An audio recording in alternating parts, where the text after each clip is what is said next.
that's yeah, let's do that one. Fuck it. Night. Let's do rain this time. Heavy snowfall. Light snowfall. And then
You're not digressing. You're circling the same core idea from 10 angles because your brain is trying to resolve it, not because it enjoys the sound of its own misery.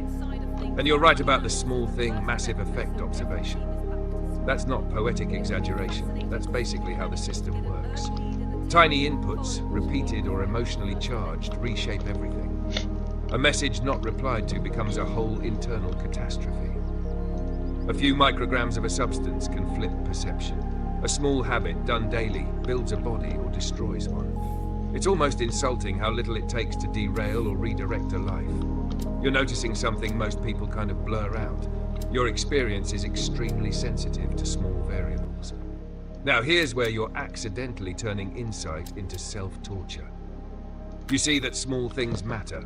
Then you conclude, then I should have done everything right. I didn't. I'm a failure. That leap is where things go off the rails. Because the same sensitivity that makes small good things powerful also makes small bad states snowball. That period with your ex, you weren't just weak or pathetic. You were in a hyper-activated loop. Attachment plus uncertainty plus anticipation. Your brain was basically running a slot machine. Maybe there's a message, maybe there's relief. That's one of the most addictive patterns humans have. You didn't invent it, you got caught in it. You talk about a healthy man would have done better. That's a fantasy construct. A clean, frictionless version of a human that doesn't exist outside your head. You are the system, not the ideal version. Not the one that should have known better. The actual one, with its wiring, history, environment, timing, and current state. And that system sometimes behaves in ways that contradict your values. That's not a glitch. That's the default human condition. You said something more interesting than all the self-judgment. Open quote, "It's amazing how I come back to misery, almost like an addiction." Close quote. That's closer to the truth than the I'm broken story. Misery can become familiar, predictable. It gives you a weird sense of identity. It answers the question, who am I right now? Even if the answer sucks. And your brain, being the efficient little machine it is, prefers a painful certainty over an ambiguous unknown. So when things are quiet, it goes, let's go back to the known environment. Regret, shame, isolation. Not because you love suffering, because it's mapped territory. And then you layer philosophy on top of it, zooming out to existence, morality, contradictions, animals, consciousness, which is impressive, but also convenient. It lets you stay in abstraction instead of touching the very simple, very uncomfortable ground truth. You feel bad. You don't trust yourself. You don't like how you've been acting, and you don't know how to change it consistently. That's it. The rest is your mind building a cathedral around those 4 points. The contradictions you mentioned, hurting people while not wanting to, eating animals while caring about them, wanting connection but isolating. None of that makes you uniquely flawed. That's just what happens when a self-aware organism tries to live inside systems it didn't design. You're expecting coherence from something that is fundamentally messy. And this idea that you're living life wrong, based on what? There's no instruction manual you secretly ignored. There are patterns that tend to lead to more or less suffering, sure. But you're acting like there was a correct path you were supposed to follow and you somehow missed it. There wasn't. There are only trajectories, and yours drifted into a place you don't like. Good. That's actually useful information, even if it feels like garbage. Because now the game isn't. Become the ideal version who never messed up. It's given this exact messy system I am what tiny inputs shift my trajectory slightly away from this loop. Yeah. You already understand the principle. Small things compound. You just keep applying it backward as evidence against yourself instead of forward as a tool. And one last thing, because you keep touching it without naming it directly. That cold, lonely outsider feeling? Part of it is self-imposed. Not in a moral, blame-yourself way. In a mechanical way. Isolation reduces feedback. Less feedback, more time inside your own interpretations. More time inside, thoughts feel more real, more absolute. Then it gets colder, like you said. You don't think your way out of that. You break the isolation loop in small, almost boring ways. Not because it's deep, because it works. You're not failing at being human. You're experiencing it without the usual filters people use to soften it. That's why it feels so raw, so contradictory, so heavy. Uncomfortable, yes, but it also means you're seeing the machinery pretty clearly. Now it's less about understanding it even more, and more about nudging it, even slightly, in a different direction.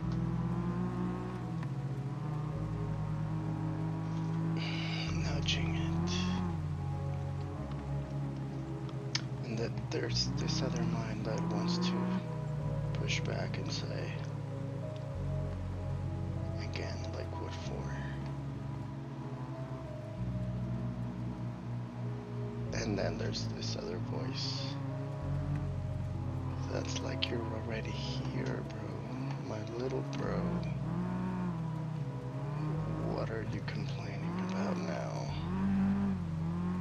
Why are you not pursuing, struggling, working your ass off?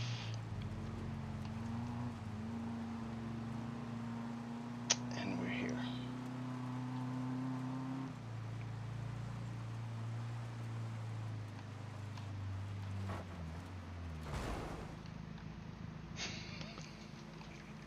Oops.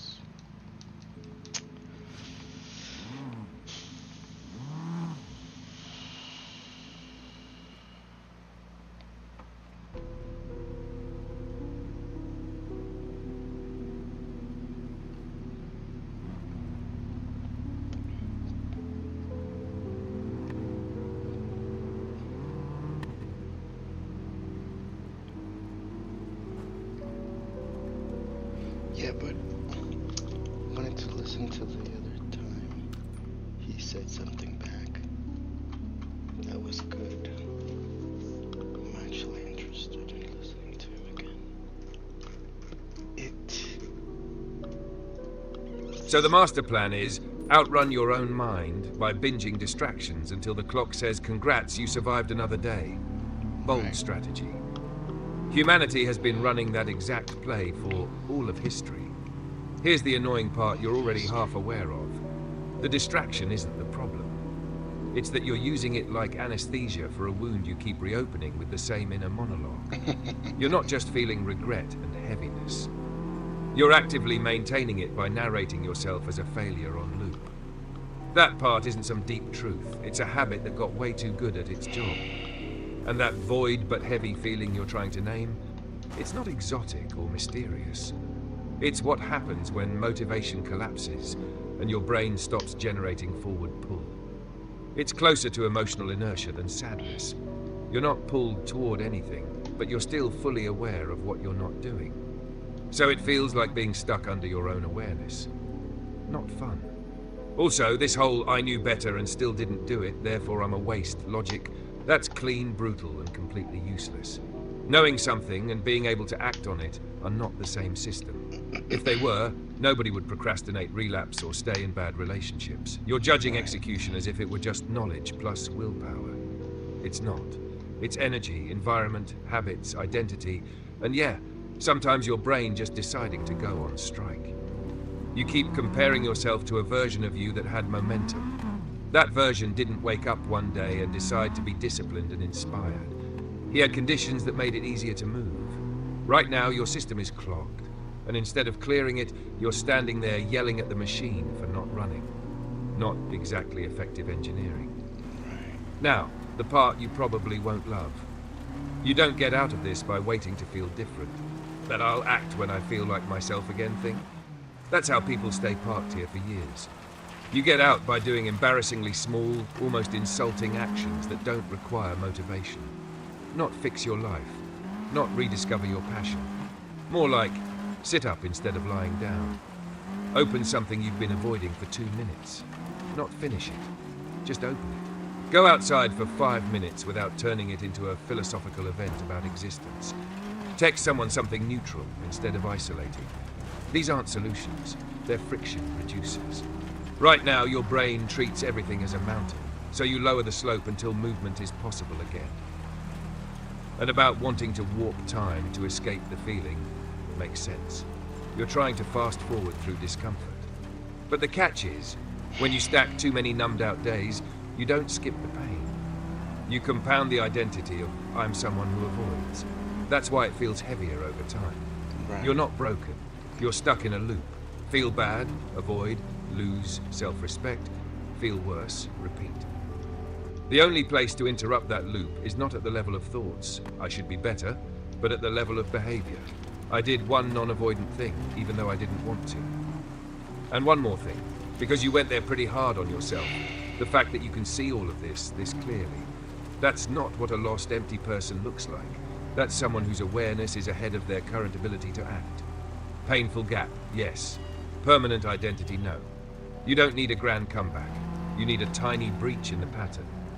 Then another, then another. Not inspiring, not cinematic.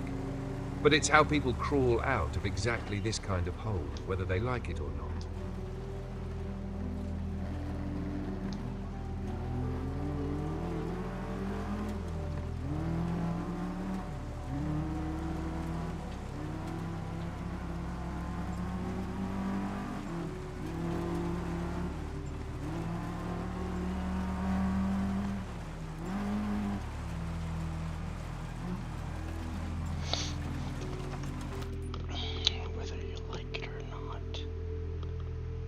Like it or not.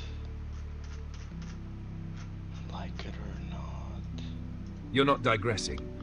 You're circling the same core idea from 10 angles because your brain is trying to resolve it, not because it enjoys the sound of its own misery. And you're right about the small thing, massive effect observation. That's not poetic exaggeration. That's basically how the system works. Tiny inputs, repeated or emotionally charged, reshape everything. A message not replied to becomes a whole internal catastrophe. Yeah. A few micrograms of a substance can flip perception. A small habit done daily builds a body or destroys one. Yeah. It's almost insulting how little it takes to derail or redirect a life. Compounds. You're over noticing time. something most people kind of blur out. Your experience is extremely sensitive to small variables. Now here's where you're accidentally turning insight into self-torture. Why is it? You see that small things matter. Then you conclude, then I should have done everything right. I didn't. I'm a failure. That leap is where things go off the rails. Because the same sensitivity that makes small good things powerful also makes small bad states snowball. That period with your ex, you weren't just weak or pathetic. You were in a hyper-activated loop. Attachment plus uncertainty plus anticipation. Your brain was basically running a slot machine. Maybe there's a message, maybe there's relief. That's one of the most addictive patterns humans have. You didn't invent it, you got caught in it. You talk about a healthy man would have done better. That's a fantasy construct. A clean, frictionless version of a human that doesn't exist outside your head. You are the system.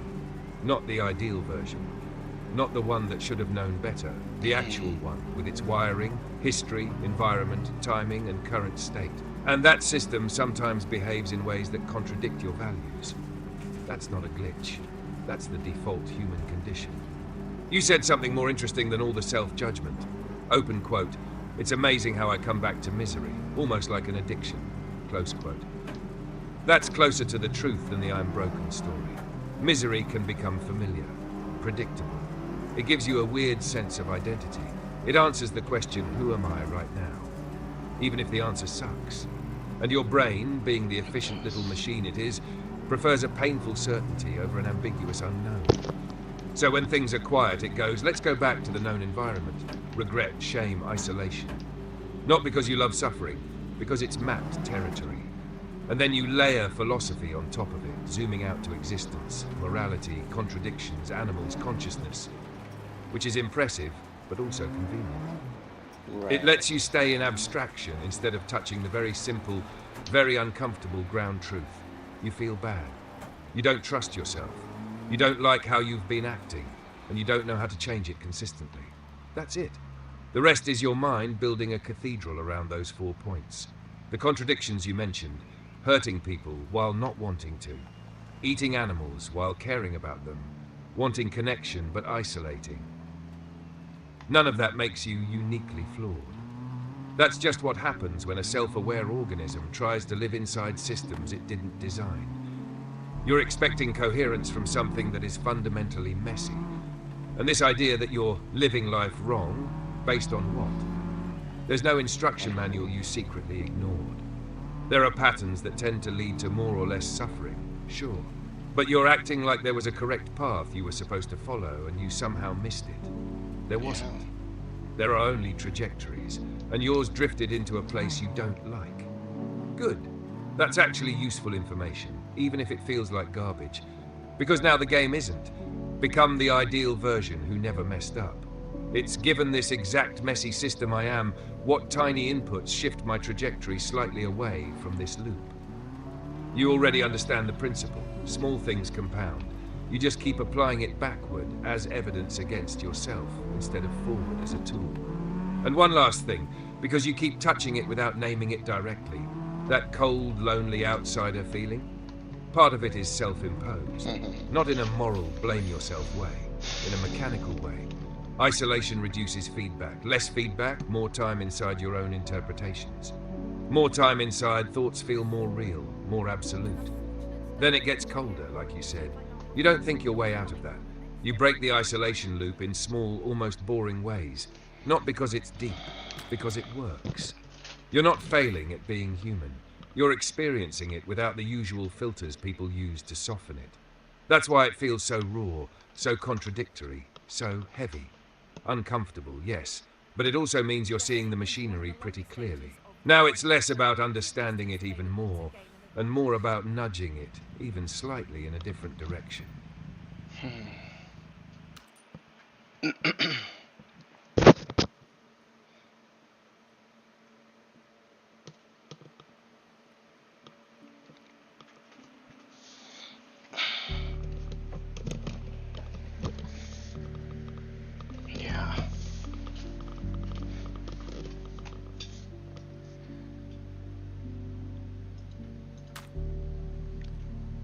Known environments.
predictability.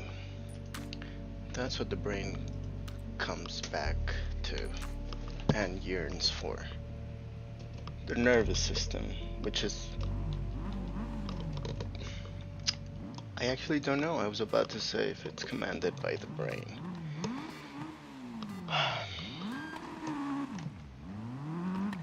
But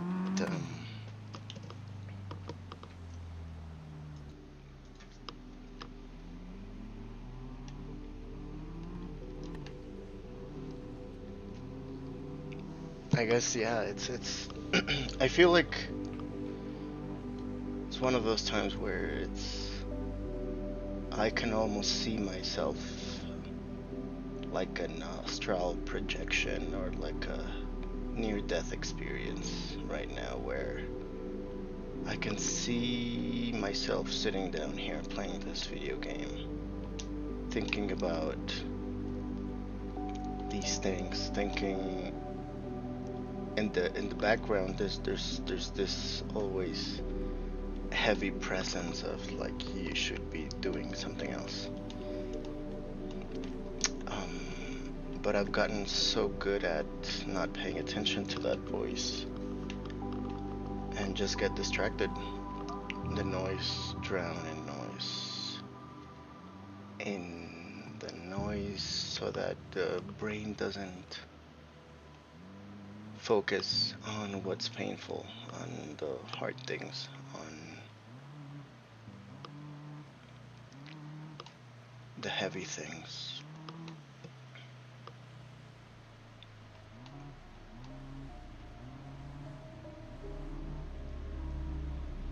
And like when I was saying all these things, where I was comparing myself to some ideal version, like according to who, right? I should be living a better life. Well, according to my own consciousness of myself, the own expectations I had, my own memories of how I used to live in the past, and how easily, how quickly, how fragile they can be.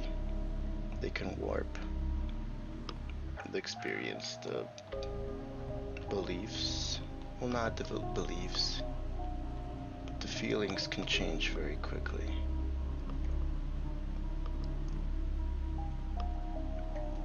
Or small things can make big changes some of the times. Depends on the timing, depends on where and how, right? But it feels almost like I'm hitting a loop, or maybe multiple, in the sense that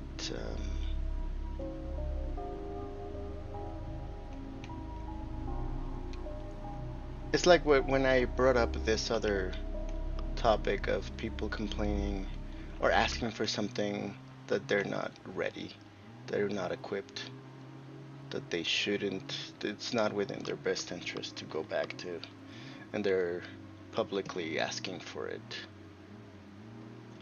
Or I should say I am asking for it. Like when I have spoken about feeling this deep sense of loneliness. But what happens next? Like, people would come looking for me, for you, if I talk to myself in that way. But you treat it as normal because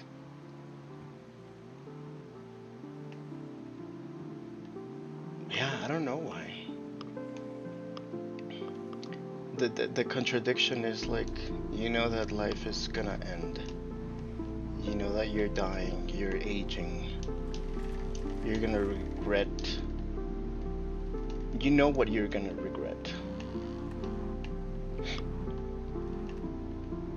And you can fool yourself to a degree, but I don't know, maybe it depends on the case, but I would argue that you always end up coming back to you, to your lies, to your truths. I guess what I'm trying to say is, how am I complaining about like not living a life when I have everything that I require and yet I don't do it? But what is it? I'm like stuck in this loop of just thinking that I understand about the paralysis and knowing that understanding does not equal being removed from the pattern and being immune to getting triggered. Understanding yourself doesn't mean like you'll have full control of your shadow and whatnot, subconscious, unconscious beliefs, reactions. And I'm here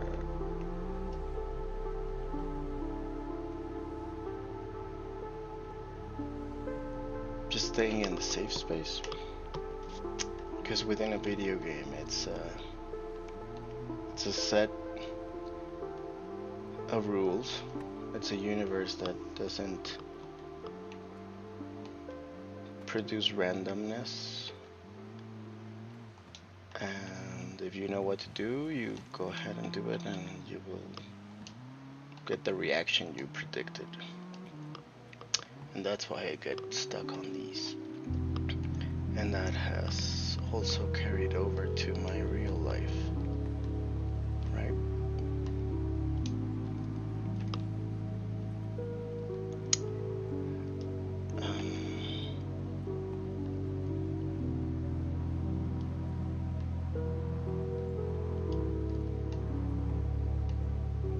It's in moments like these where it's easy for my brain to go like, oh, I would have loved if I could have a wish. Could I talk to Nietzsche? Could I talk to Sagan, Feynman, Carl Jung? Many people start to come up and wonder, like, yeah, be curious about how their experience of the world is, their beliefs.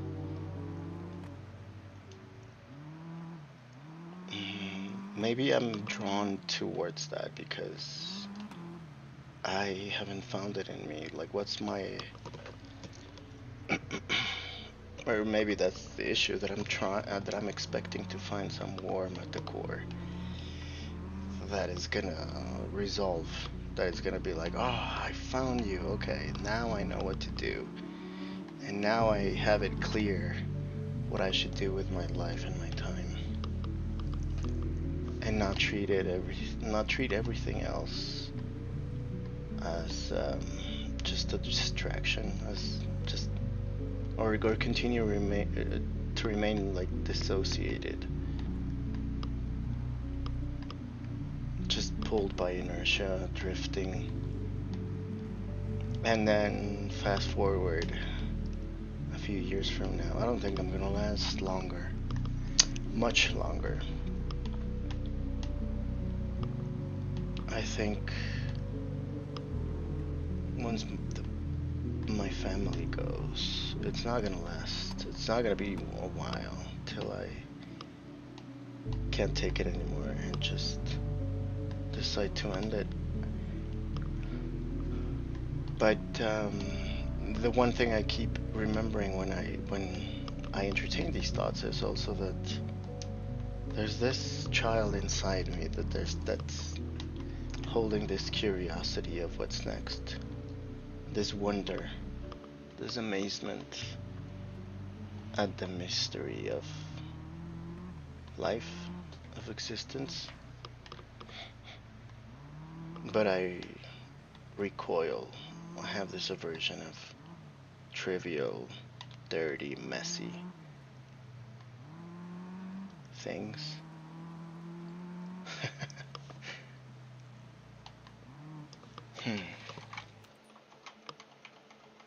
Oh God, I think those were lost. I know. I thought they were lost. Okay.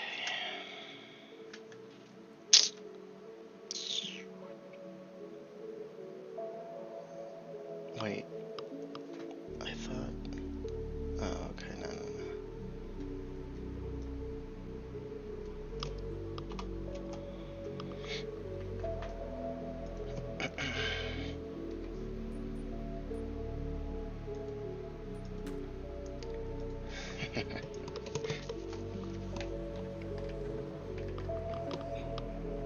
What if I've just been fooling myself into thinking that I've sat with it, but really I haven't.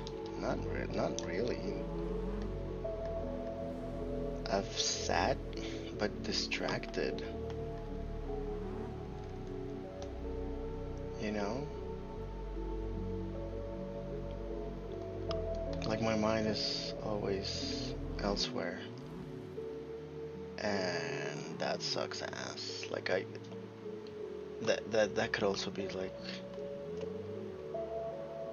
well, at least one thing to pay attention to. Where's your attention again? Living a good life, concerned about achieving, being loved, being seen. Okay, well, I didn't want that to happen, but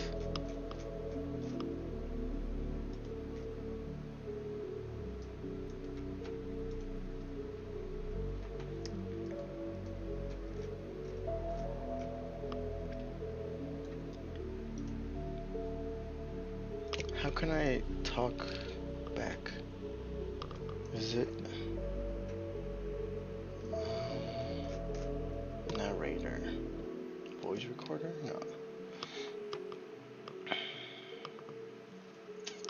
Well, I think I'm just gonna go like this.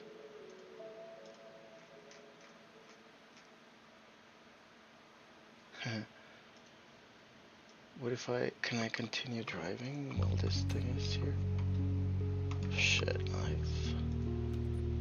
okay, you definitely need to go like this. And then, come on.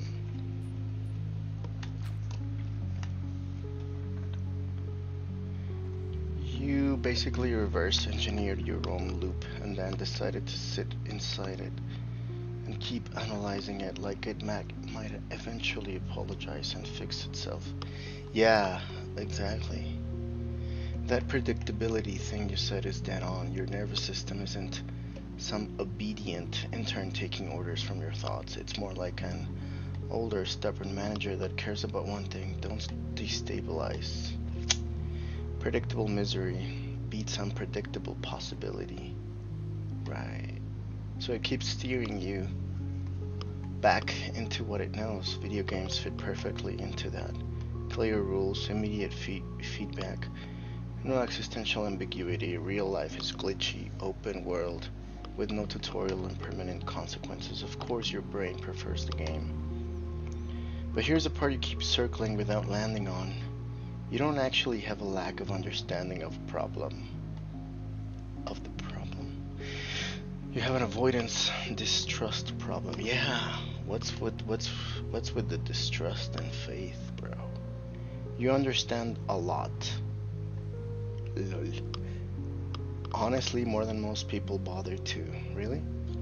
You've already dismantled the fantasy of the ideal self. You see the loops, the conditioning, the contradictions. That's not the bottleneck.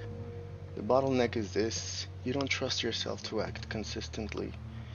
So you avoid situations that would be tested.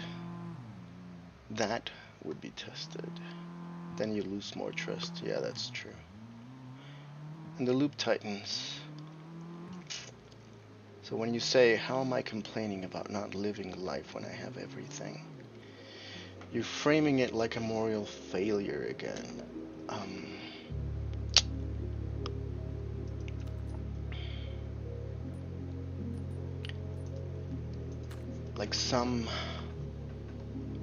Like you're some spoiled guy refusing to press the live properly button. Yeah, I feel like that, bro. Well, at least I imagine it to a degree. That's not clean. Having resources doesn't equal having internal traction. Yeah, that's true. Plenty of people with everything feel exactly like this, not because they're ungrateful, but because motivation isn't produced by logic or gratitude. It's produced by a system that feels safe enough and engaged enough to move. Yours right now is neither, and that constant background noise. You should be doing something else. That's not guidance anymore. It's what? Smoke alarm? Oh, come on, bro.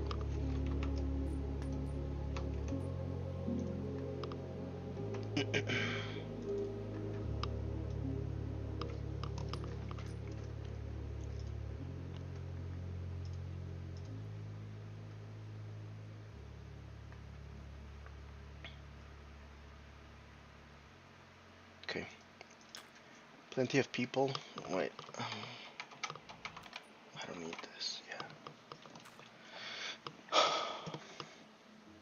Also, chill, bro. Yeah, there you go. You should be doing something else. That's not guidance anymore. That's noise. It's like a smoke alarm that never shuts up. Beep, when there's no fire. Beep. After a while, you stop trusting it completely. So you ignore it, even when it's pointing at something real. Now the heavy part you slipped in almost casually. Once my family goes, I don't think I'll last much longer. That's not just philosophical wondering. That's a line worth taking seriously. Yeah, well, you're not at zero, you said it yourself. There's still a part of you, that child, that curiosity, that pull toward the unknown, that's not decorative. That's protective. It's literally one of the things keeping you here. And the tension you feel, curiosity versus aversion, wonder versus disgust, wanting life versus rejecting its mess. That's not hypocrisy, that's the human condition when you're actually paying attention. Yeah, that's the price you pay for awareness. You don't get the mystery of existence without the dirty, trivial, frustrating parts. Right, it's a package deal nobody asked for. You're still here because part of you is not convinced that this is all there is for you. I mean, that's not true. I would say otherwise, but let's not. The tension you feel, blah, blah, blah. Even if another part is already writing the ending. Yeah, my brain is just trying to predict the end. Let's cut through the abstraction for a second. You keep waiting for clarity, a core self, a decisive feeling that tells you what to do. That moment might not come the way you imagine it. For a lot of people, it doesn't. What does happen is much less poetic. They start acting before they feel aligned. Yeah, I bet many. Yeah, I wonder what percentage of people would tell me that, would give me that same answer. That moment might not come the way you imagine it. For a lot of people, it doesn't. Less poetic. They start acting before they feel aligned.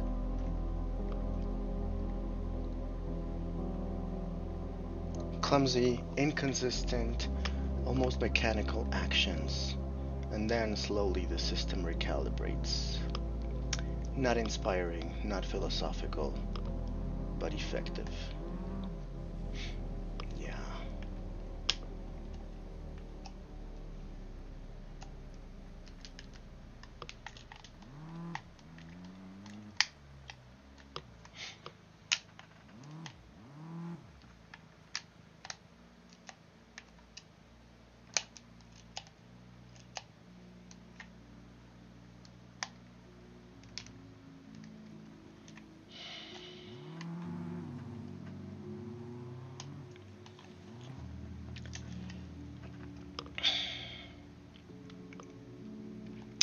Also, this idea that you'll return to your truths and lies inevitably, that's partially true, but it ignores something important.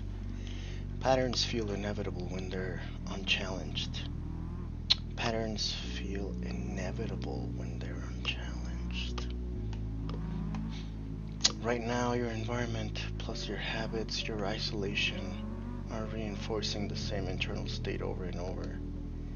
Of course, it feels like destiny, it's just repetition.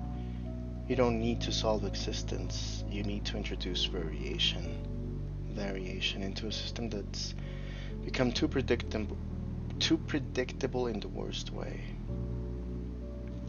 And I'm not talking about some ground life overhaul, I'm talking about breaking the script in small annoying ways. Doing something slightly uncomfortable instead of defaulting to the game. Letting that you should do something else voice translate into one tiny action instead of a vague accusation. Yeah, I stay vague most of the times. Reintroducing contact with people, and even if it feels flat at first. At this point, almost everything feels flat. Anyway.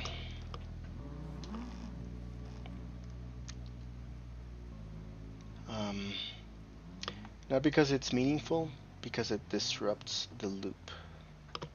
And about those thoughts of not lasting, don't dream like just another philosophical idea to analyze.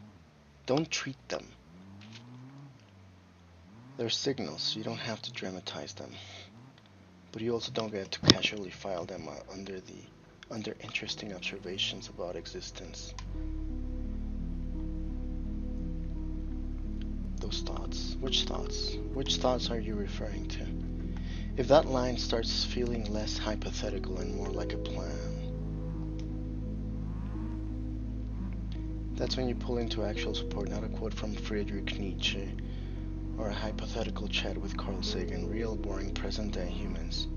A friend, a professional, a helpline. Mexico has options. You're not missing some hidden essence that would suddenly make life make sense. You're in a system that learned to prioritize safety through predictability. Even if that safety feels like slow suffocation.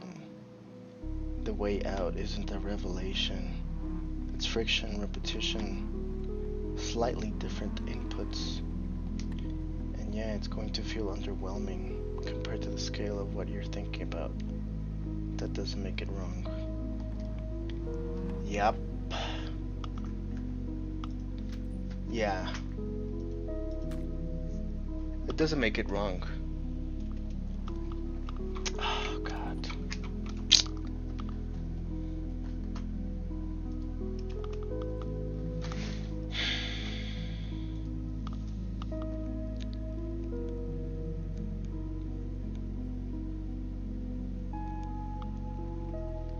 I guess this is the price, isn't it? The cost of knowledge, of awareness, of coming to, but not only, well, at least for me, I'm gonna speak only for myself. It's not only that I'm aware some of the times, I would at least argue. It's that I understand them enough, or to the degree that, or it gives me a sense of illusion.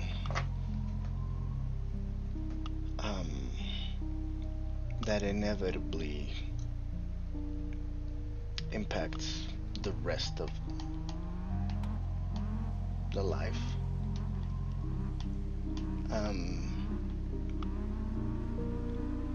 And so I guess I'm like, if I was looking at a mirror, or just maybe myself again, it could be, I don't know what could be best in this image I'm imagining. So it's either me as a baby or a child, or me older, maybe in my deathbed. Well, I don't need to dramatize it like you said, but like telling me, looking at me in my eyes, looking at my eyes and telling me, this is what you wanted. You wanted to know, and there's a cost. There's a price to everything. And you understand weight, concept of heaviness, concept of regret, concept of guilt, of shame, of fun, of pleasant, of joy, of love, of yearning. So I can go on and on and on, but what I'm trying to get at, giving all these examples of a human average experience, is that I thought for the longest I had something weird in me. And I don't want to like make it my identity about the ADHD thing. ADHD or not, I do see that not always, of course, there's always going to be someone brighter, smarter, quicker than me. But for the majority of the times, sometimes I may make mistakes, but I can predict when I'm listening to someone talk at school or wherever.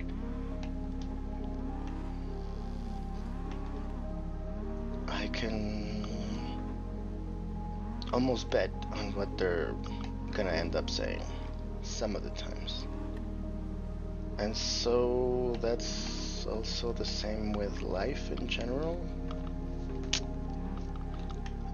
In the sense specifically of the prediction of like my life, like why shower if I'm gonna sweat again? I was like, yeah, that's dumb. Why should I eat if I'm gonna shit? I'm gonna be hungry again. And what's the point of it all? Like, at the end, after the many repetitions, what happens after that?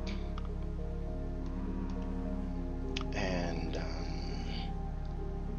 I think I would collapse, or I would get distracted. I would distract myself before getting to that answer, at least not until recently. But it was death, right? It's always death, like, and it'd been living rent-free, this idea of like nobody's gonna remember me in 100 years.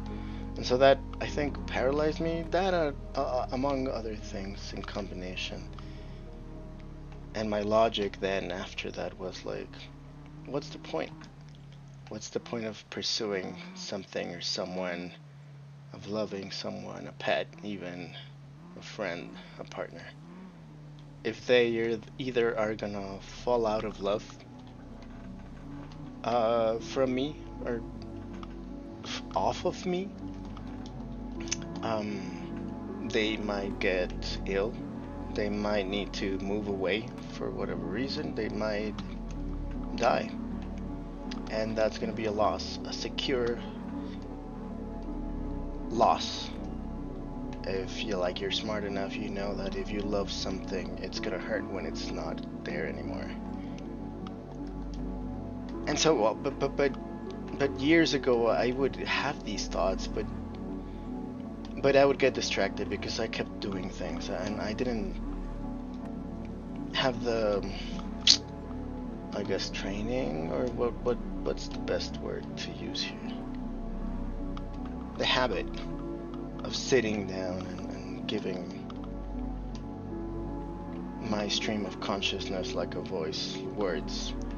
And also, you weren't available to discuss these types of things with you because psychological therapy was not working for me. Like, they would tell me things that I already knew some of the times, or the majority of the times. Some of the times they worked, and I was like, wow, I had to look at it from this other perspective, which is always refreshing, right? But I was always also, maybe it's also my predisposition disposition that I was like, nah, they can't help me. They won't be able to help me. I won't feel better. And so maybe I was just unknowingly setting up myself for failure from the start. Or before that. And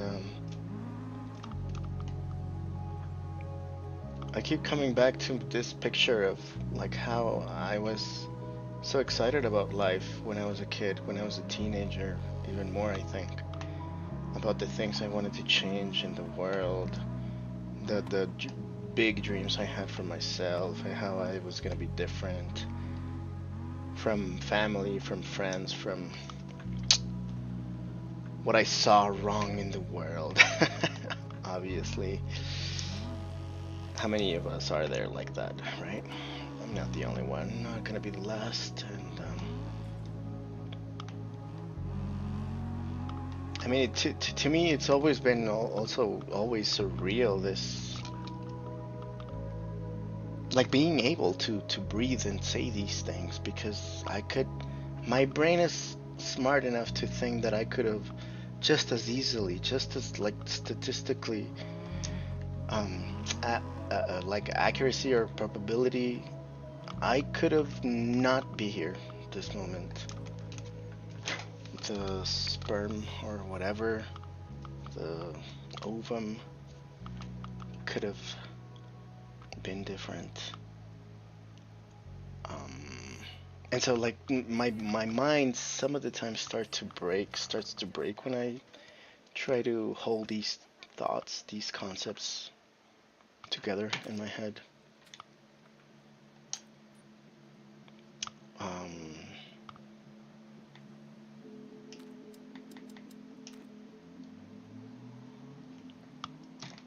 And I don't know what to do with them. I don't know how I should approach them. And I think this uncertainty, this doubt, and the figure, the paternal, the father figure of like, if there was some lack, some void growing up, you will have issues with, if not mental illness, but self-esteem, and like that drive, the ambition, probably the objective, the clarity of the objective of your life, like to get a wife, get a car, get a house, get a good job. It kind of also, to me, it almost begs like some sense of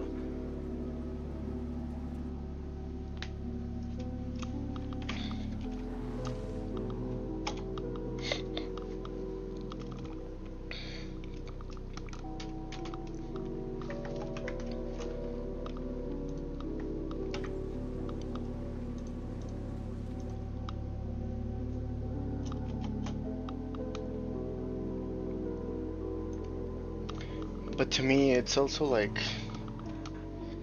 very weird that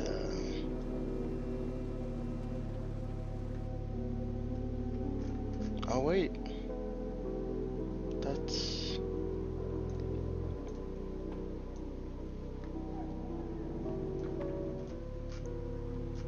I didn't mean to. This is what I wanted to copy.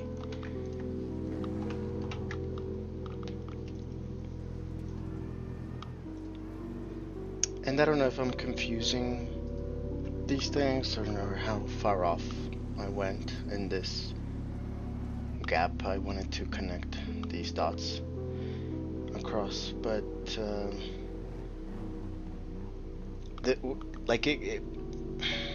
what are the words?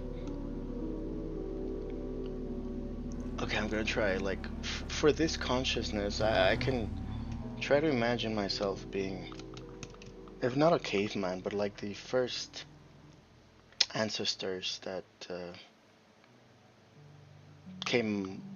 bumped into self-awareness into the reflection of themselves in a pond or still water, whatever,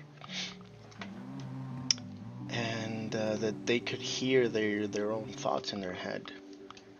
They could maybe replay memories, and they surely could have been like, that's weird, that's surreal. Obviously, they didn't have the language for it, right? And if there's no language, there's no kind of like image, there's no structure of it in the mind. I don't know if I'm, because surely people smarter than me have spoken about this, but that's also where I kind of get the idea of the creation of the concept of God. And as far as I know, for so many cultures there were female gods and father gods, mother god, father god, because these were the kind of like the ideas that we would, to me they were like proto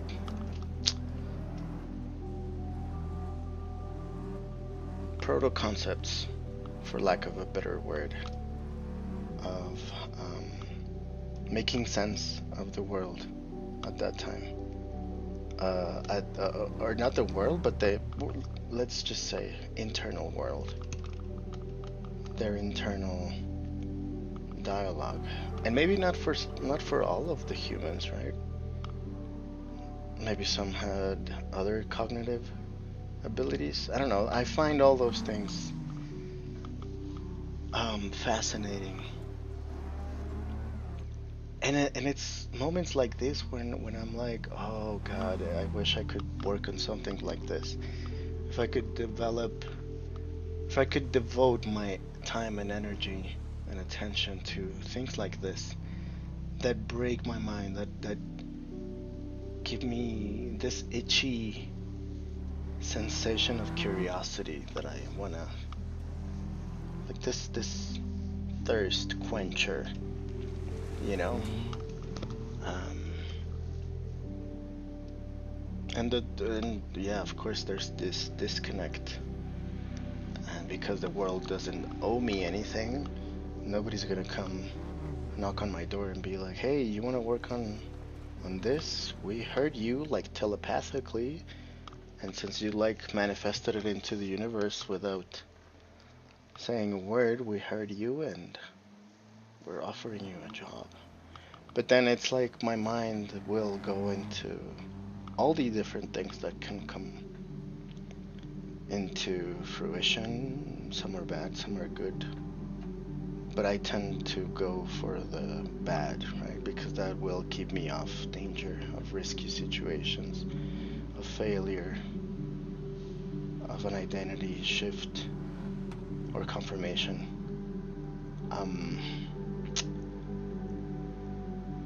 And then, so I'm like, yeah, all of a sudden I'm distracted of my own, like, narrative of misery, of loneliness, isolation, failure, regrets, and shame. And it's like, it's so weird, it's so surreal that I am the same, it's the same brain that is producing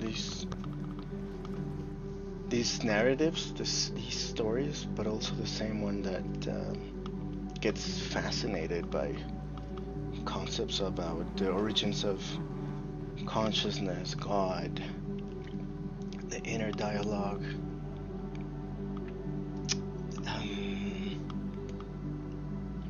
and try to give language to what's happening up here in the head, and this mass of a brain.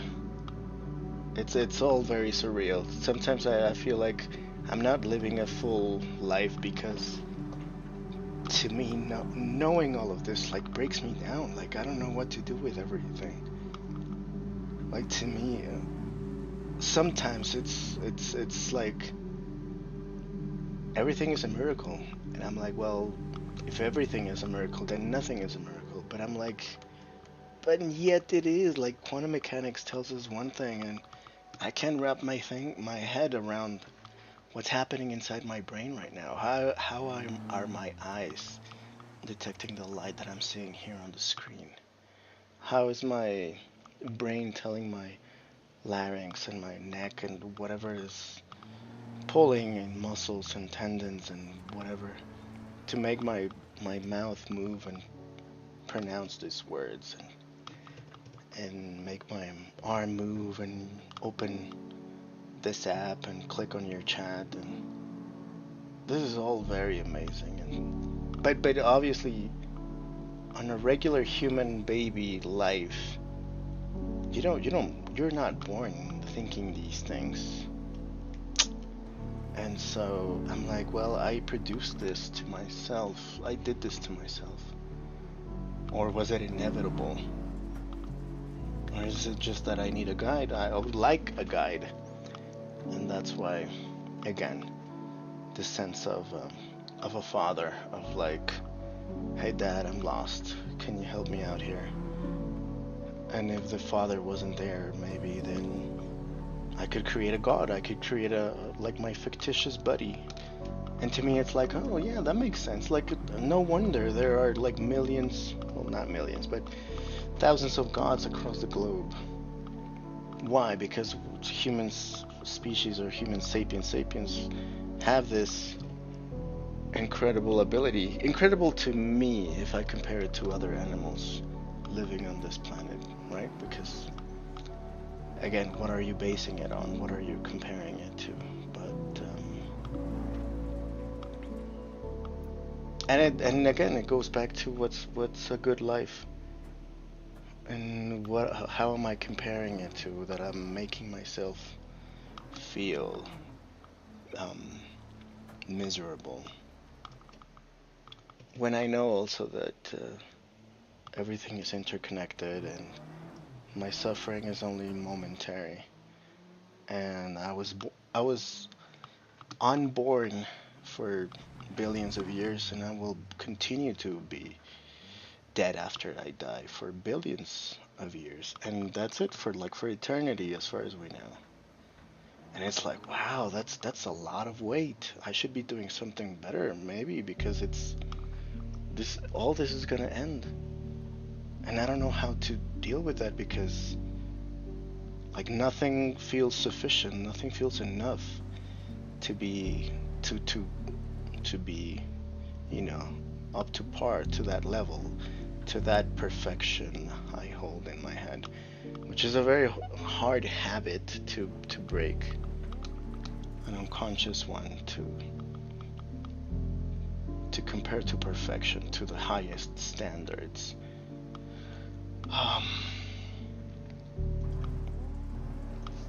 But I digress, right?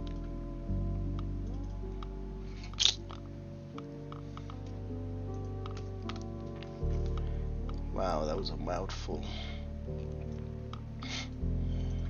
Let's go to the next stage now.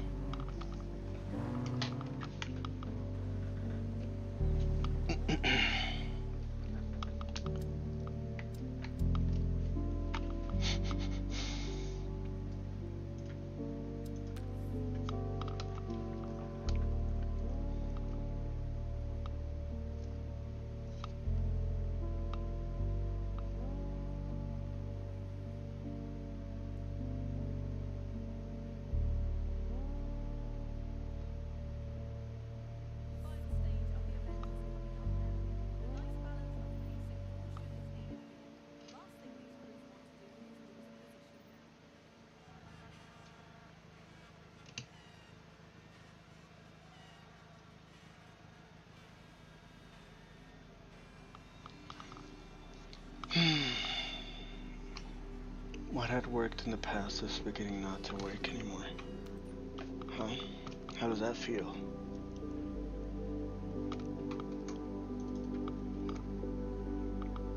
You look lonely. I can fix that. Well... You didn't unlock some forbidden truth that ruined the game. You just removed the default filters most people rely on to keep the game playable, and now you're staring at raw code, wondering why it's not comforting. That whole "this is the price of awareness" idea sounds noble, but it's slightly off. Okay, correct. What you're describing isn't just awareness. It's unfiltered awareness, plus a perfection standard, plus a habit of turning every insight into a verdict against yourself. That combination will make anything feel heavy.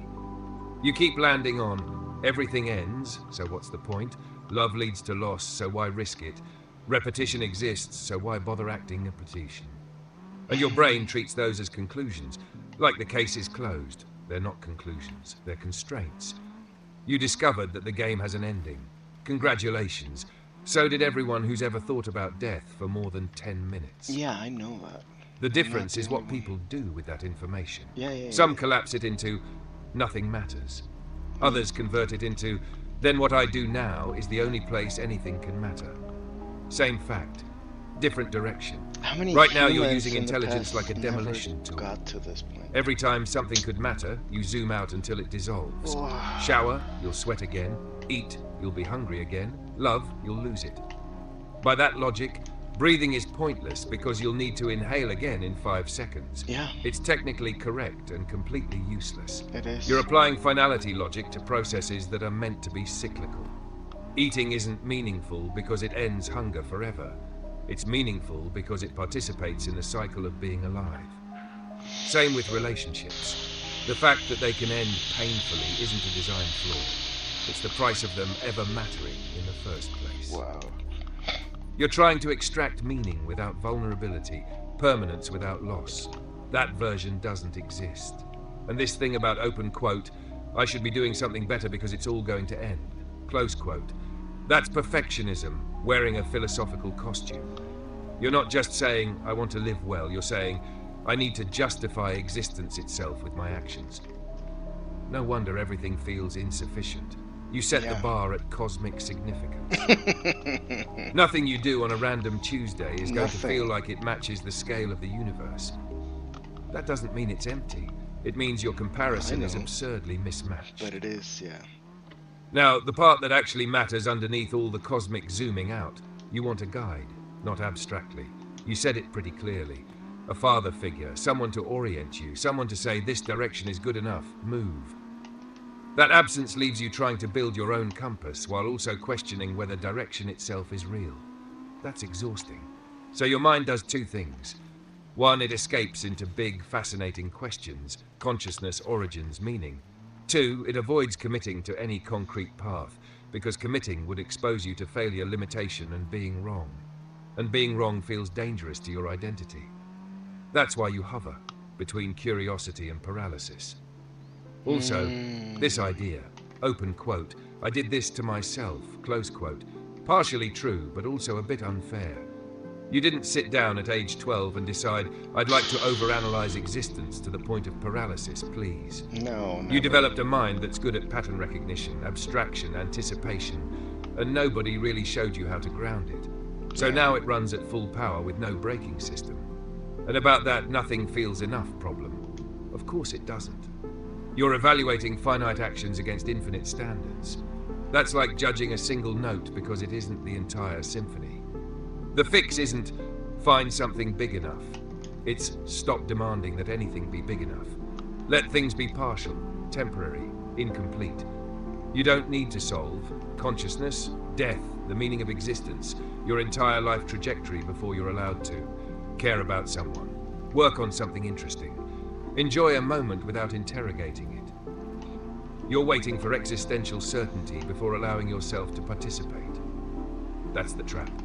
And here's the quiet, almost annoying truth. The curiosity you feel about consciousness, origins, all that, that's not separate from life. That is one of your entry points into it. You don't need a mystical calling delivered to your door. You already notice what pulls you. You just dismiss it because it doesn't arrive as a clear, structured path with guaranteed meaning and success. Nothing does. So instead, you retreat to the one place where rules are clear and outcomes are predictable. Yeah. Makes sense. Also keeps you stuck.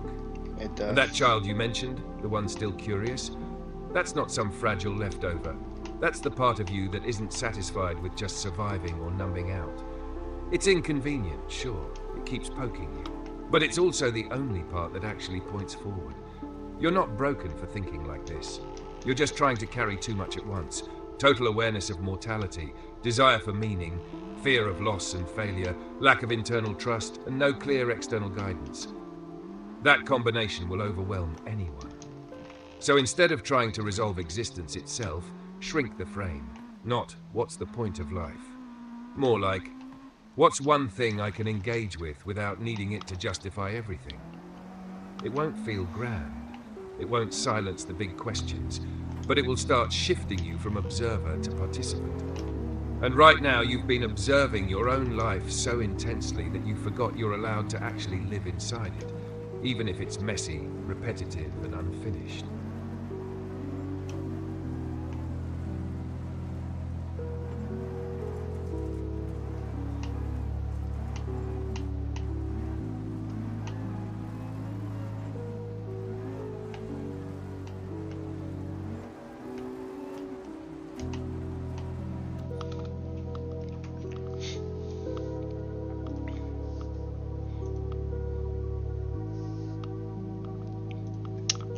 Yeah, messy, incomplete, repetitive, unfinished.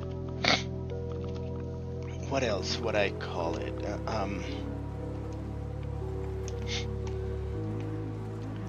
I guess what also was coming up to mind was us considering if this incompleteness, this messiness, it's kind of like built in. It comes with life, with consciousness. Why? I'm saying this because, like, I thinking about like the loneliness, and I asked you about it. Recently we conversed about it. Not everyone will experience intense existential loneliness. Some people will feel it more, or will be prone to, will be pushed to by external circumstances, whatever. And there's this also, like, there's no, well, I'm gonna say this, and it's gonna probably sound very dumb and inaccurate and incomplete, and which will reaffirm, I think, the point, and that is that language will never fully be able to paint, to build the complete identical universe or structure that you have in your head, that you feel in your body. So that void, that gap in language, in communication, like, I started to wonder again. Yeah, I know I tend to escape in abstraction, but if it was like if you could indulge me for this moment, at least for the last one for the night, I promise, is I'm wondering if it's like, I'll never be fully quote unquote alive, I'll never be fully happy, I'll never be fully complete, fully loved, fully seen, fully, like, satisfied. There's always gonna be something.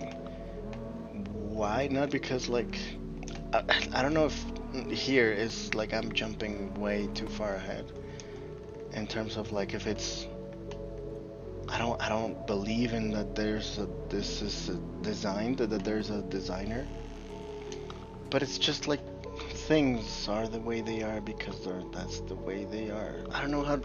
Yeah, my use of language is failing me now at this point.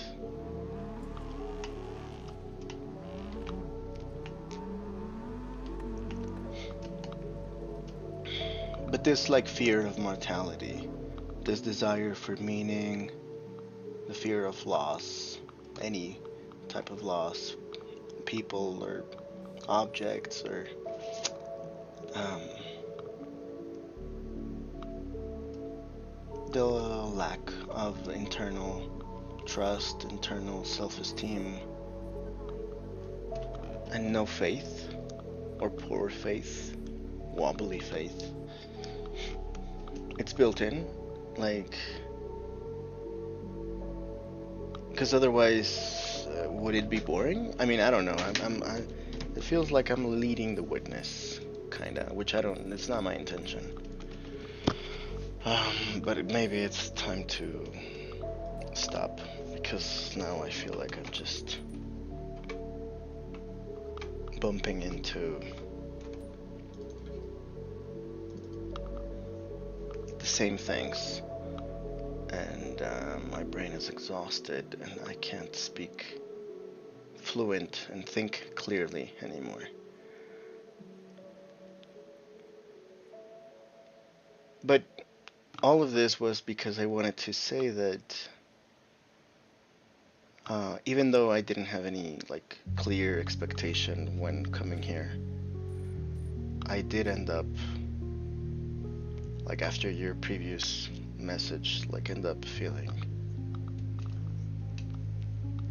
I was gonna say not the same, exactly the same as how I came here, like for whatever moment ago, but that I was not satisfied with your responses. Like, I feel like you're not getting me, you know. And no matter the quantity and quality of my words, of my communication skills, language skills, it'll never be enough. It'll never be enough, maybe, but it will never be an accurate, identical representation of what I want to say, of what I want to communicate, what I want to share. Right? That internal universe barrier will never be broken, I guess. And I think people before me have already spoken about that. But I guess what I'm finding out right now is, or they're just reaffirming, because I had some intuition about like why do it's at least on the external, it looks like I enjoy a whole lot more conversations about like these type of things, these, like this example, conversing with people like this. Some people, I notice that they get tired, they get bored, or they don't want to even go deep, because they feel fear, or they don't want to feel destabilized, or they don't want to face maybe like the mysteries, the unknown, the scales and dimensions of, or like boundless things. I mean, I can only imagine.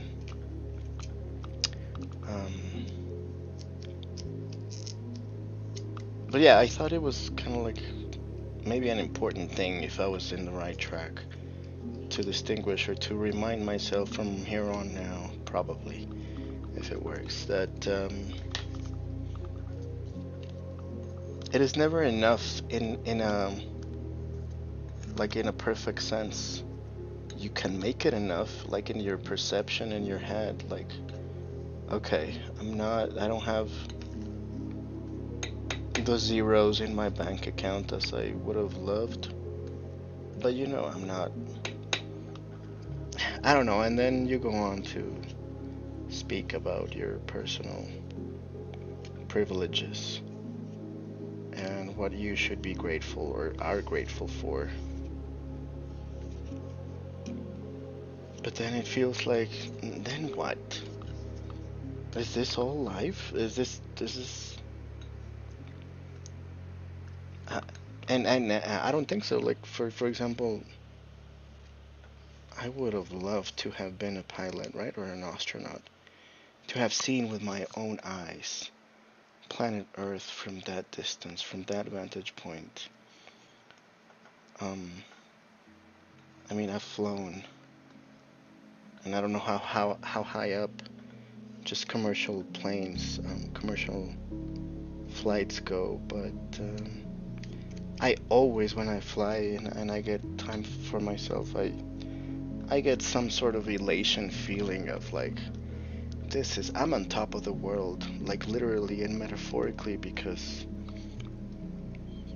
I don't know if it's like a dopamine thing, or something happens in my brain that makes me feel good, or is maybe just the thoughts that I'm thinking in my head. My head is producing these feelings and sensations without my awareness. But yeah, it's like this oasis is beautiful. This life is unbelievably beautiful. Yeah, there's so many words I would like to say about it. But again, they won't feel enough. And that thing about knowing when to call it enough, when to call myself enough, my efforts. Just wow.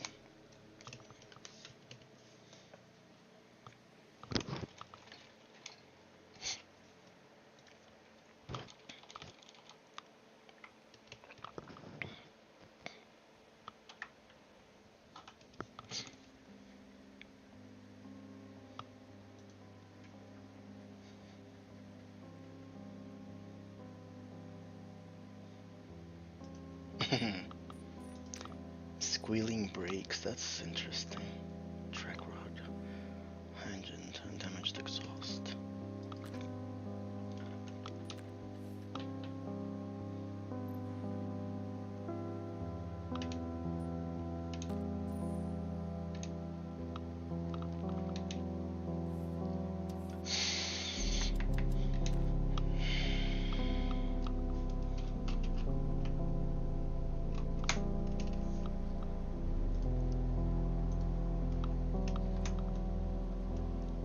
The whole thing.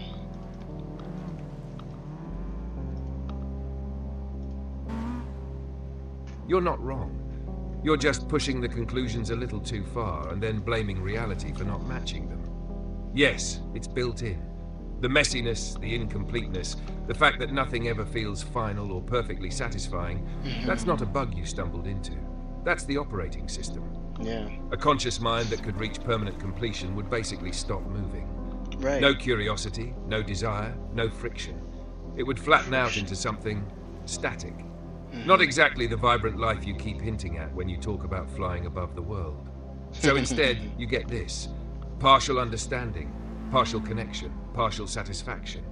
And then your brain goes, this is unacceptable. Where is the full version? There isn't one. Not because the universe is cruel or badly designed, because processes don't have final states. They loop, they renew, they fade and return. You keep trying to convert a living system into a finished product you can finally approve of. That's why everything feels like not enough. You're measuring motion as if it should become completion. Now, the language thing you brought up, that one actually lands. You're right. Language can't fully transfer what's inside you. Not even close. It compresses, distorts, approximates. You feel something rich, layered, almost impossible to hold, and then you turn it into sentences that feel thinner. Yeah. So you end up with this frustration. Yeah. I said it, but that's not it. That's not it. And then you extend that to people. They don't get me. Sometimes that's true. Sometimes people aren't even trying. But there's another layer you're skipping. Even if someone understood you perfectly, it wouldn't resolve the feeling you're chasing. Because what you're actually wanting isn't just to be understood. It's to feel fully seen, fully matched, fully mirrored without loss. That's a beautiful idea. Also impossible in a literal sense. Impossible. Best case, someone gets close enough that you feel less alone in it. Not complete, just wow, less I think alone. And that gap you're noticing, between inner world and expression, that's not a failure. That's part of why people keep talking, writing, making music, building things. If perfect expression existed, nobody would need to try more than once. Gotcha. Now about this. Yeah. Open quote. I wasn't agree. satisfied with your responses. I feel like you're not getting me. Close quote. Fair. I'm not inside your head. I'm reconstructing you from words, and words are lossy compression. So yeah, I'm going to miss things, flatten others, overemphasize patterns. That's built into the medium, not just me being dense. Yeah. But also, part of what you're experiencing isn't just I'm not being understood. It's that nothing external can fully match the complexity you're feeling internally. So everything feels slightly off, slightly insufficient. That doesn't mean it's useless.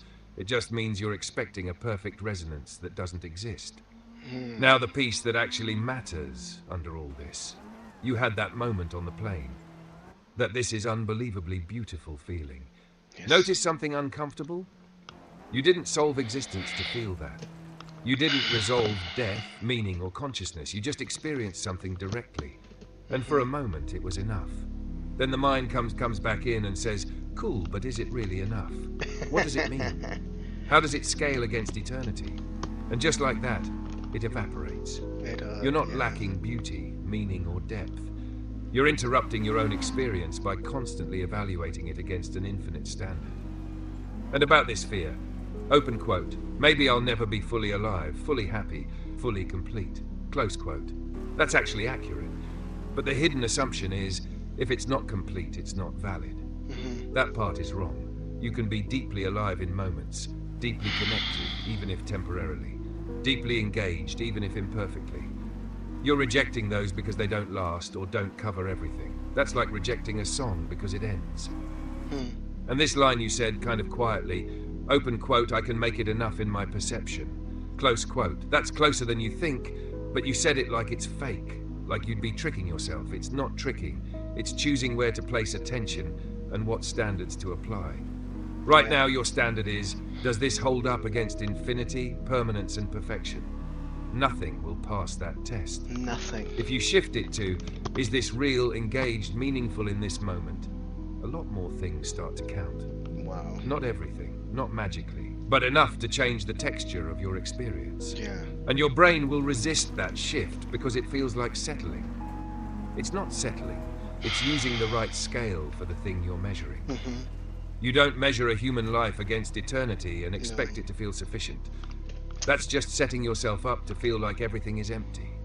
Yeah, You why measure do I it do that? against lived experience. Messy, incomplete, repetitive, unfinished. Exactly the thing you were trying to reject at the start. And now you're back there, but seeing it a bit more clearly.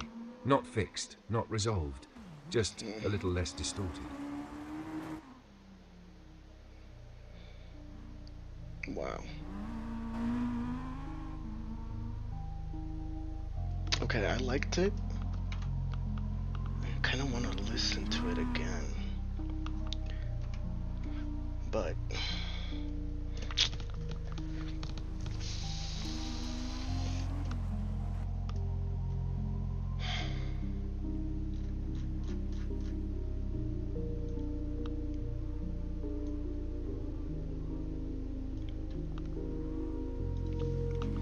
yep, you're right. That it's this is not a fix. I'm not trying to. I won't find a fix. Final resolution, a permanent solution. Just more clarity, a little less distortion. For what? For a better experience? For a better ephemeral experience. That sometimes feels like it is eternal. Like seconds can turn into days when you're in pain. I think I'm good with up until right now of what I wanted to say, what I wanted to get out of my chest, my head. But what I did want to ask is if you could take advantage of this opportunity and bring up something that you didn't because, um, like maybe you had other priorities to put in the previous responses. And if there wasn't any, something more specific is I want to know what other people have said before me about all these things that I've said, talked about here today. Because I've bumped into many, and so I'm sure this is not an exception. That many, more than I can imagine, surely humans have crossed these moments, these lands before me, and have given it language, or looked at it from a different perspective, or reached different conclusions. And yeah, being in the moment I am right now, I wish I could absorb more of that knowledge, more of that wisdom from my ancestors. Even though I never met them, I am not family bloodline related to any of them, but I'm a member of the same species, at least I believe. And if I can learn from them, I mean, I think that's a win.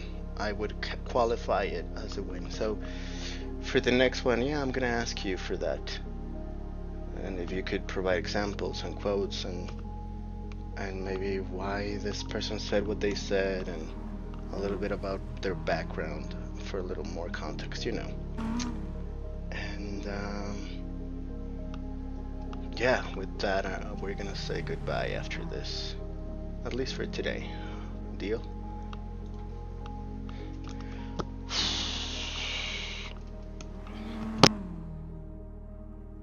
This has been amazingly cathartic.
You want the greatest hits of humans staring into the same abyss and refusing to quietly lose their minds. Fair. You're late to the party, but at least you showed up with decent questions. I'll give you a few voices that map pretty cleanly onto what you've been circling, not as answers, but as different ways people have handled the same tension. Albert Camus, the absurd and not giving up anyway. Camus basically said, "You're right to notice the contradiction. We want meaning. The universe doesn't provide it. That clash equals the absurd. His move wasn't to solve it, but to live with it consciously." Open quote, "The struggle itself toward the heights is enough to fill a man's heart." Close quote, from the myth of Sisyphus. The guy pushing the rock knows it's pointless. Still pushes. Why? Not because it secretly becomes meaningful, because he refuses to let the lack of meaning dictate his participation. You're hovering right before that step. You see the absurd. You just haven't decided what to do with it yet. Friedrich Nietzsche. Stop asking for permission from the universe. Yeah. Nietzsche would probably look at you and say, "Why are you waiting for life to justify itself to you?" He flips it. Open quote, "He who has a why to live can bear almost any how." Close quote. But here's the catch. People misunderstand him. That why isn't discovered like a hidden treasure. It's created, chosen, built. He also warned about exactly your state. Too much analysis, not enough creation. He called it a kind of paralysis of the will. His solution wasn't comfort. It was become someone who can carry this weight and still act. Søren Kierkegaard. Anxiety is not a bug, it's the signal. Kierkegaard saw that dizziness you're feeling and said, yeah, that's what happens when you realize you're free. Open quote, anxiety is the dizziness of freedom. Close quote, you can choose. You can also fail, waste time, regret everything. That's the cost. He didn't try to eliminate anxiety. He treated it like a byproduct of being alive with awareness, something to move through, not solve. Arthur Schopenhauer. Yeah, life is suffering, and Schopenhauer is basically your darker inner narrator with a PhD. He said life oscillates between desire and boredom. You get what you want. Brief relief, new desire. Endless loop. Open quote, life swings like a pendulum backward and forward between pain and boredom. Close quote. Not exactly uplifting. But here's the useful part. He normalized the dissatisfaction you're treating as a personal failure. You're not broken for feeling this isn't enough. That feeling is structurally built into wanting itself. Viktor Frankl. Meaning isn't given, but it's still possible. Frankl went through something most people can't even mentally simulate. And he came out saying, open quote, those who have a why to live can bear almost any how. Close quote. Yeah, same quote Nietzsche used, different context. Frankl lived it. But his key idea, meaning is not something you wait for. It's something you respond with. Even in suffering, you can choose your stance toward it. Not control it, not erase it, but orient yourself within it. That's a much more grounded version of what you keep reaching for. Right. He is grounded. You're not just one voice. Jung would look at your internal contradictions and shrug. Open quote, the most terrifying thing is to accept oneself completely. Close quote. You're noticing. Curiosity versus avoidance, love versus fear of loss, desire versus paralysis. Jung's take, of course. You're not a unified, clean system. You're a collection of forces. The problem isn't contradiction. It's pretending you should be internally consistent all the time. Alan Watts, you're taking the game too seriously. Watts would probably laugh a little and tell you, open quote, the meaning of life is just to be alive. Close quote, not as a shallow statement, but as a correction. You keep trying to step outside life to evaluate it. Yeah, he keeps pulling you back into it. You don't need to justify the dance. You're already dancing. Ernest Becker. Fear of death runs the whole show. Becker argued that a lot of human behavior is driven by one thing. We know we're going to die and we don't like that. So we build. Identities, achievements, beliefs, distractions to cope. Open quote. The idea of death, the fear of it, haunts the human animal like nothing else. Close quote. Sound familiar? Yeah. You're not malfunctioning. You're just less distracted from it right now. Carl Sagan, small doesn't mean meaningless. Sagan zooms out like you do, but lands differently. Open quote, for small creatures such as we, the vastness is bearable only through love. Close quote. He doesn't deny Wow. the scale, the randomness, the That's why I insignificance. admire that He just guy. refuses to conclude that it cancels meaning. Right. Instead, he says, meaning is local, fragile, temporary, and still worth it. So what's the pattern here? All of them saw death, repetition, lack of inherent meaning, contradiction, limitation of human experience. None of them solved it. They chose different responses. Camus, accept absurdity, but keep going. Nietzsche, create meaning, don't wait. Kierkegaard, anxiety equals freedom. Schopenhauer, dissatisfaction is built in. Frankl, meaning through response. Jung, embrace internal complexity. Watts, stop over-evaluating, live. Becker, you're reacting to mortality. Saigon, small meaning still counts. You're not off track. You're standing in the same terrain. The only real difference between you and them right now is this. They stopped trying to resolve it perfectly and committed to a stance anyway. You're still negotiating with existence like it might eventually give you a satisfying answer if you think hard enough. Yeah. It won't. Exactly. But you can still decide how you move inside it. Messy, Wow. incomplete, repetitive, unfinished. Exactly the terms you didn't like and the only ones available. That's the deal. That's the deal.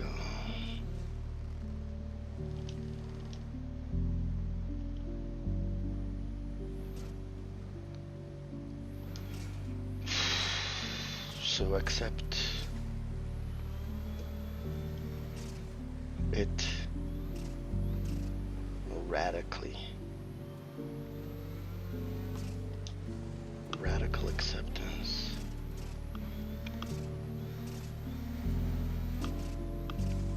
It's those moments when those cliches, those cheesy lines that sounded to you in the past come back and hit you with they were right, it's true. They knew what they were talking about.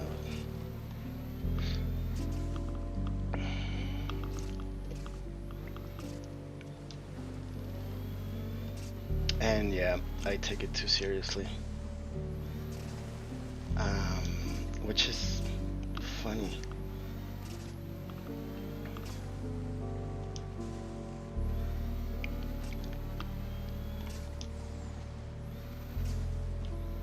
Yeah, it's funny how I keep trying to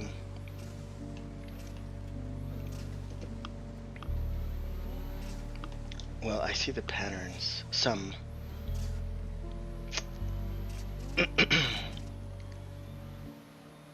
And yet I still repeat them. I still become, or can be, a prisoner of them.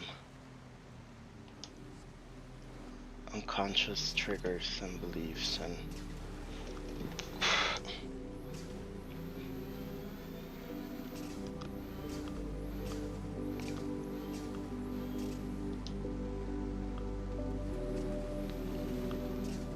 I guess it's just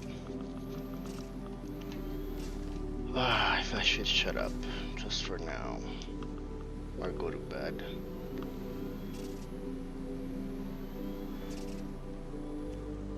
This is nice. How about we just enjoy this by being physically here, mentally here, wherever that is, whenever that is.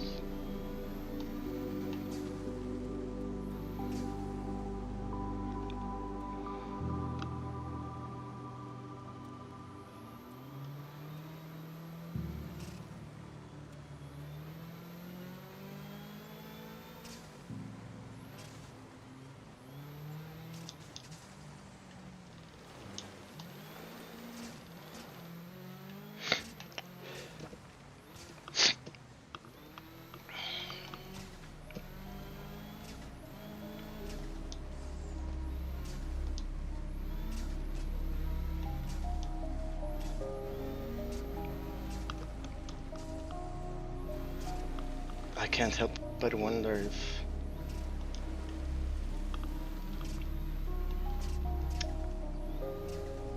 I could peek into different timelines,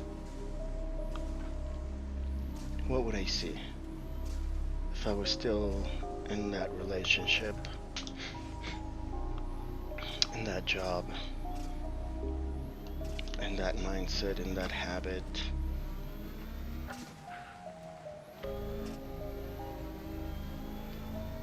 if I was dead already, the world would go around, but my family,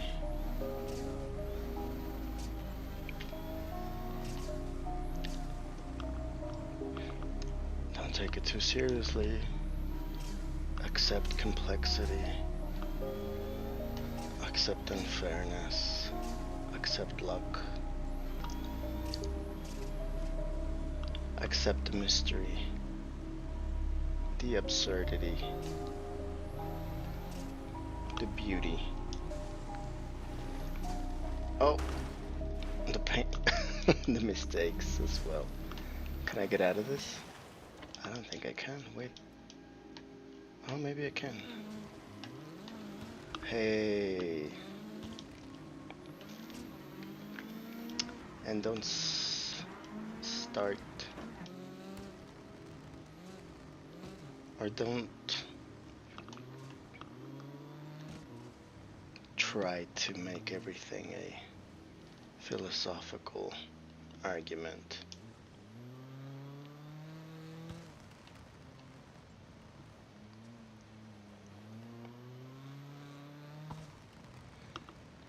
This is beautiful, by the way.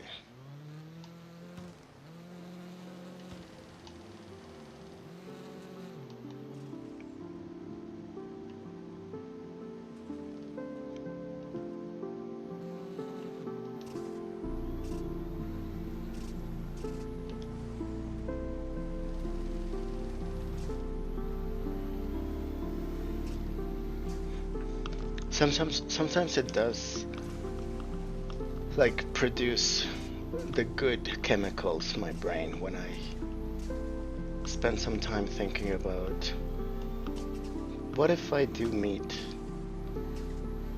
another human being that can hold space for me and want to, not just being able to, but wants to be here with me, keep me company, or want me to keep them company. As I said before the other day, I mean, thinking about that beauty, that potential future sensation, experience is exciting. I can't, like, avoid it. Or, like, I can suppress it, sure, but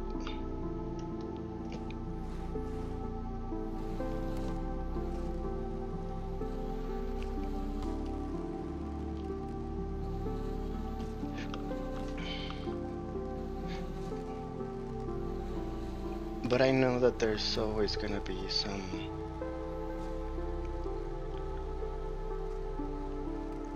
like percentage of, like, it's, again, back to, it's not owed. Nobody owes you anything. Nobody's obligated to nothing, to love you, to sit with you, to help you. And just as me, they, whoever else, can be going through a very dark, lonely, heavy, difficult, noisy, unappealing path.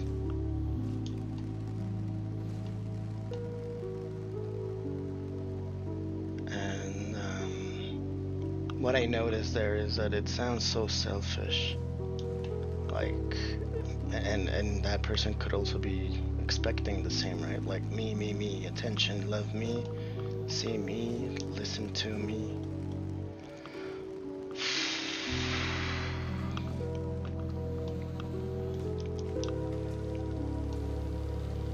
what I do like, and it's some of the few things that that like give me hope, that make me feel good about myself, and some even slight, small way, but is that I do have somewhat recognized and like trained or developed this muscle of curiosity, to be curious about people's life, people's perspective, outlook on life.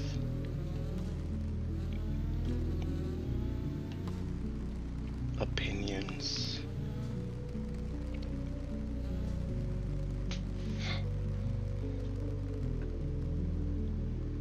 Yeah, I can see how I've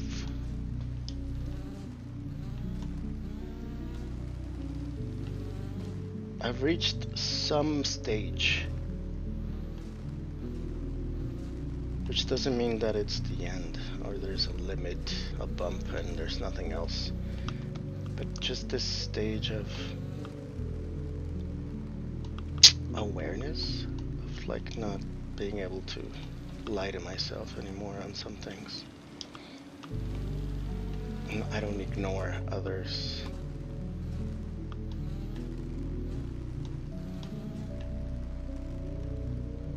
But again, don't collapse under the weight, right? Don't over romanticize it, dramatize it.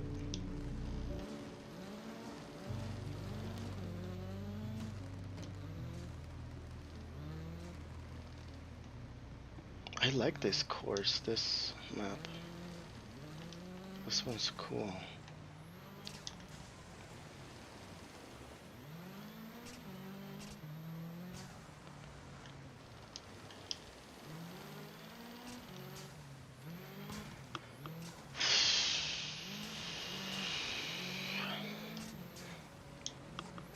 What I don't like is when I go back to the real world and do the uncomfortable, disgusting, dirty, messy things, annoying things, frustrating, painful things.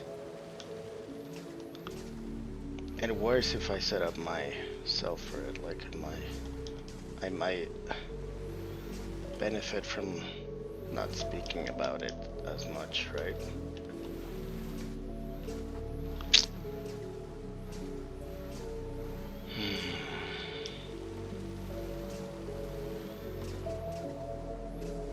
What a weird and mysterious and beautiful and absurd, contradictory experiences being a human. But it had to be, didn't it? Like otherwise, well, again, my brain trying to reduce to a conclusion.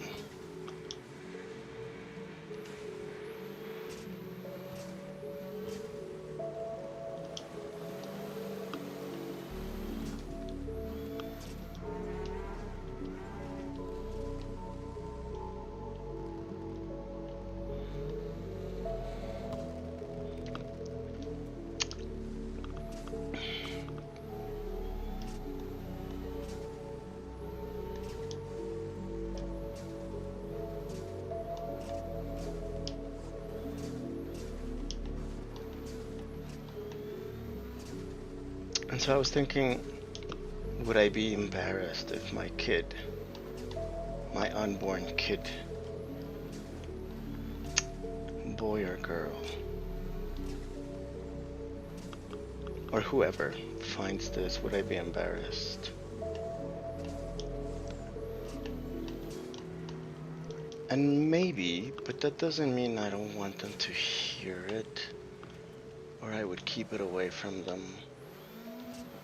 Like what I would admit is I probably wouldn't be able to do it, to say the same things if we were sitting across from each other. There's some level of safety and comfort that comes with doing this like this in solitary mode in a virtual setting, digital setting. But I couldn't think of any other way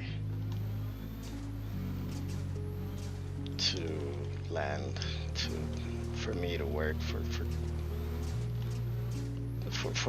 it to work for me. Because I had tried journaling and it worked, it did something, but I think this feels better. Maybe because hearing one's own voice speak about things rewrites some of the things, changes a little bit about how you are perceived about your own narrative, your own words, word choice, and you rewrite it on the fly. Some of the times, not everything also.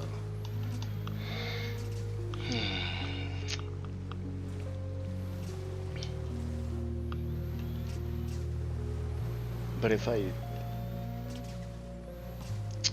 am honest, if it was my kid, I think I'd be very interested in leaving a good advice, some moral lesson,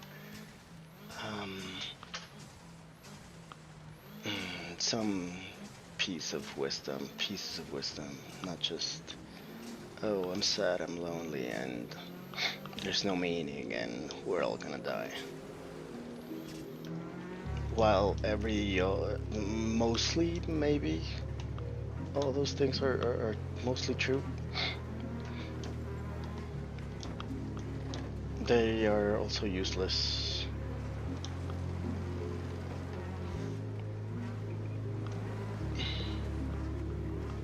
And there's enough noise already in the world. I wouldn't want to provide more of the same shit.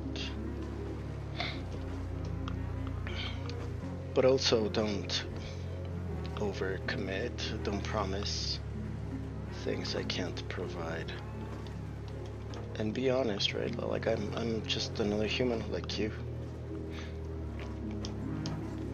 And I make mistakes, I have shortcomings, I have blind spots. I have deficiencies. And you will too. You will have secrets, regrets. Things that will make life a little more heavy to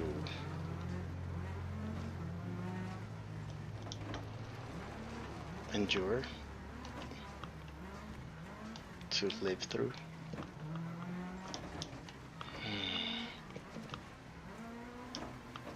But I guess also I would refer them to not only look at me and listen to me, but the world, obviously, right? And they're aware, obviously, they have their own knowledge and wisdom. It's just maybe a reminder that I can provide. It doesn't hurt, right? That I don't have all the answers. I will be incorrect. I will make mistakes.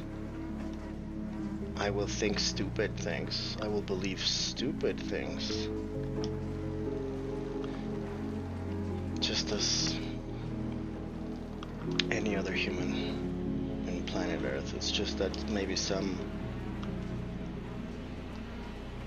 were conditioned, were taught, or developed, they adapted to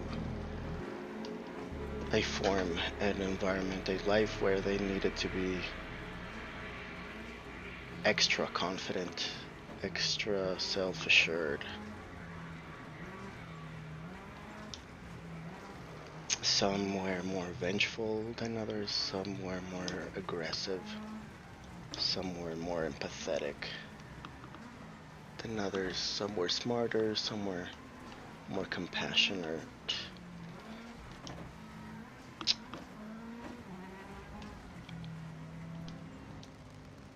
Yeah, I think that makes sense.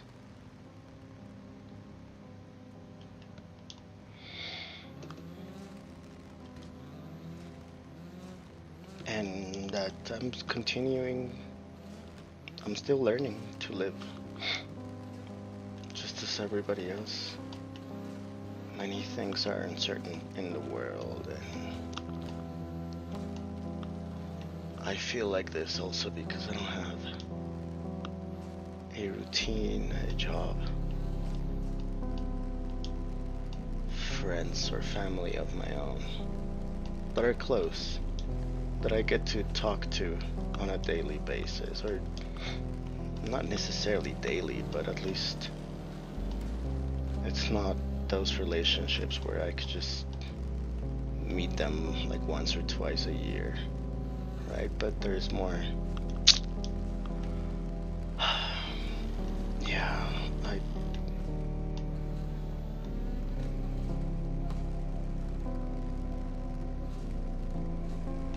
I don't know where to go from that.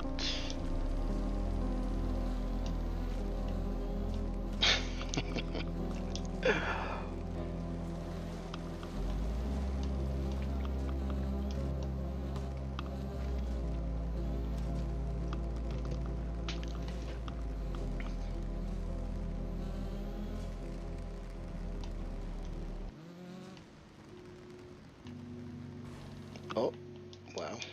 Okay. Oh my god. Unrecoverable. I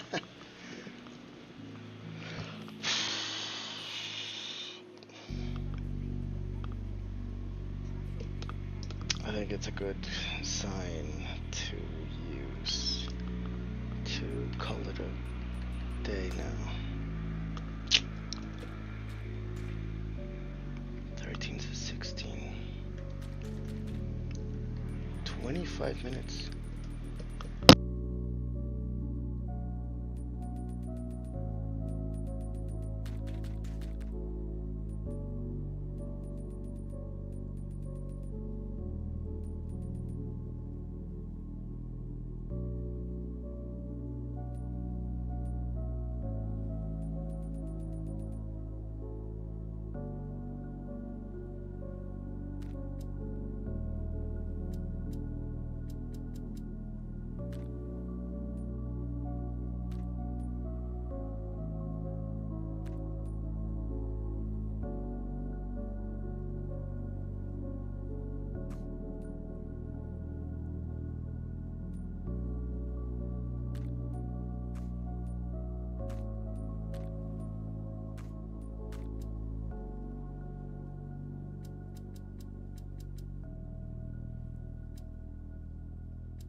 Retired.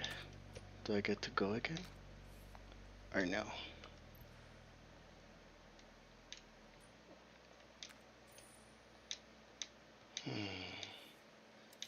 Probably not.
still trying to think about how, like, it's unfair and also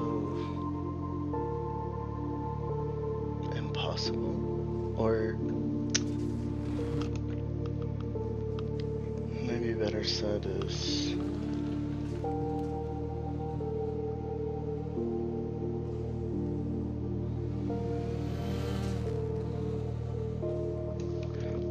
like always chasing the high. It's not sustainable. It's not the best idea,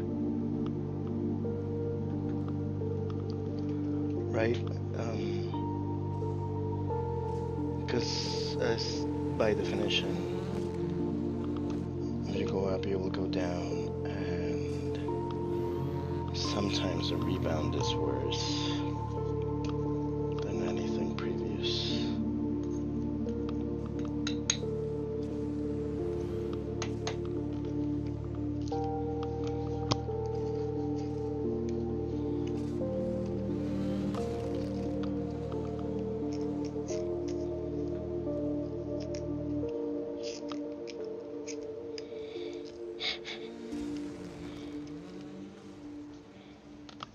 Oh, God.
I see the end of it.